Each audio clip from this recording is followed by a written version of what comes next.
রেস্টরুমেতে কোনো ভাইজান অনুরোধ করলেন কুলসুমের দাওয়াত।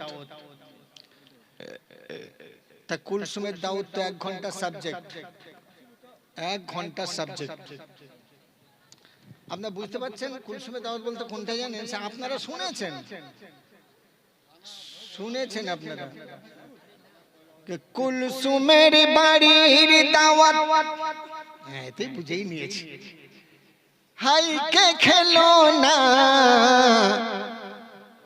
এক গরিবী বলে মা ফাতেমা দাওয়াত পেলো না।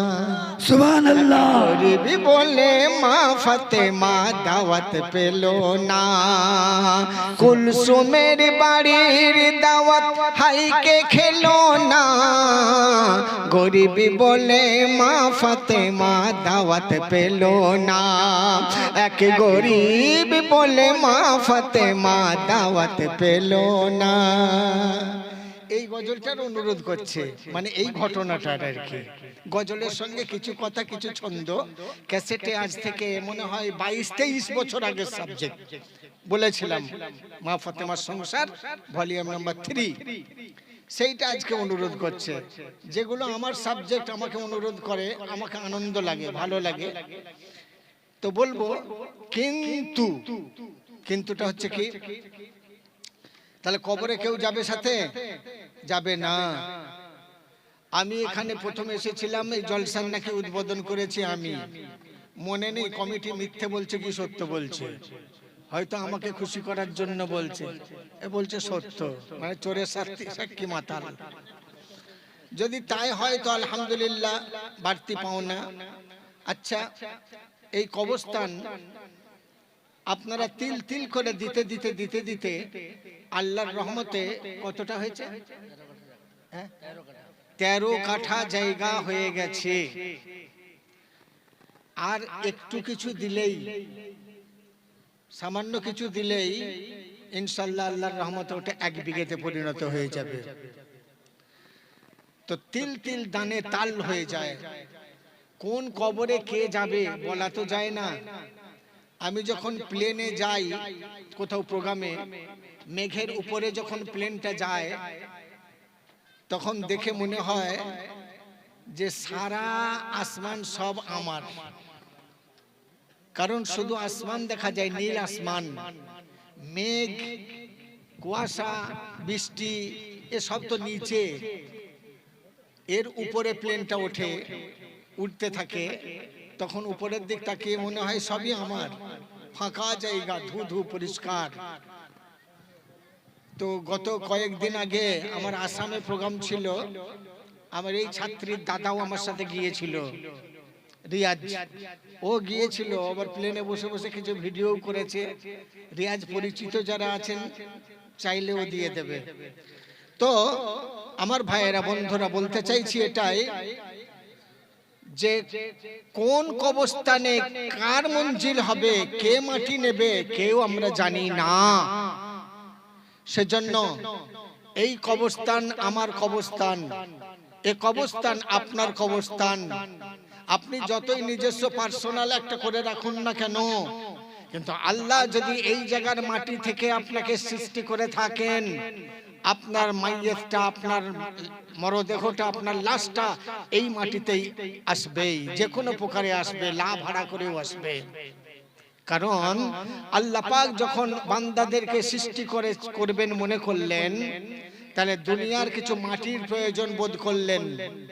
একজন ফেরেশতাকে পাঠানো হলো, যাও দুনিয়া থেকে কিছু মাটি নিয়ে আসো, আমি আদমকে সৃষ্টি করব। এক ফেরেশতা আসলেন, মাটি বলল না, আমি তোমার হাতে যাব না। ফেরেশতা বঞ্চিত হয়ে ফিরে গেল। অবশেষে যে ফেরেশতা আমাদের জান কবজ করে, সবথেকে নির্দয় এবং কড়া ফেরেশতা, যার নাম আজরাইল আমিন আলাইহিস সালাতু ওয়াস সালাম, উনি আসলেন। উনি আসতেই উনার এই হাত দেখে এই জমিন থরথর করে কাঁপছিল। আজরাইল আমিন আলাইহিস সালাতু ওয়াস সালাম কোন জায়গা থেকে মাটিটা নেবেন ভাবছিলেন কিছুক্ষণ দাঁড়িয়ে। এমন সময় মাটি বলছে আজরাইলকে, মাটি বলে ও আজরাইল,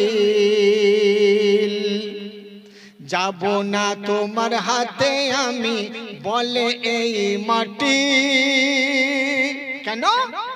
মাটি আজরাইলকে বলছে, তুমি কি পারিবে দিতে তোমার দেহের কাঠি?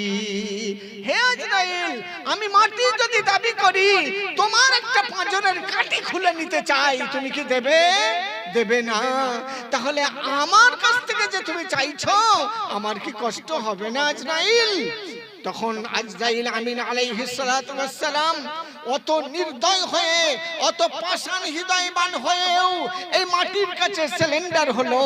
মাটিকে তখন আদর করে বলছে কি, ওরে মাটি, যেখানে যেখানের মাটি হাতে মোর দিবি, সেখানে সেখানে পুনরায় ফিরে পাবি।